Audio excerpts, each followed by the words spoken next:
18 বছর বয়সে আপনি কি করেছিলেন? পাবজি, ফ্রি ফায়ার খেলেছিলেন, নাকি কেরিয়ারের চিন্তায় রাতে ঘুম আসছিল না?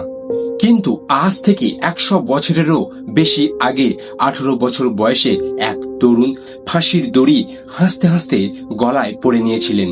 অনেকেই ভাববেন আজ 11ই আগস্ট অতি সাধারণ একটি দিন, কিন্তু না, আজকের দিনেই ফাঁসি হয়েছিল বাংলার সেই সবচেয়ে কনিষ্ঠ বীর বিপ্লবী ক্ষুদিরাম বসুর।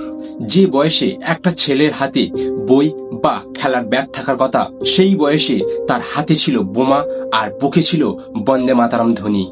বিচারক যখন তাকে মৃত্যু পরোয়ানা শোনান, জানেন তখন তিনি কি বলেছিলেন?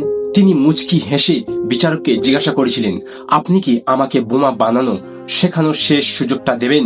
1908 সালে 11ই আগস্ট মুজাফফর জেলে যখন তাকে ফাঁসি দিতে নিয়ে যাওয়া হয়, এক ফোঁটা ভয় ছিল না তার চোখে।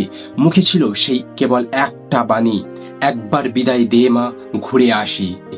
আমরা কি এই বীর শহীদকে সত্যি মনে রেখেছি, নাকি ইতিহাসের পাতায় শুধু হারিয়ে যেতে দিয়েছি? আজকের দিনে তার এই আত্মত্যাগকে সম্মান জানাতে ভিডিওটি শেয়ার করে অন্তত 10 জন বাঙালিকে মনে করিয়ে দিন, এবং দেশের এই আসল হিরোর জন্য কমেন্টে লিখুন বন্দে মাতারাম।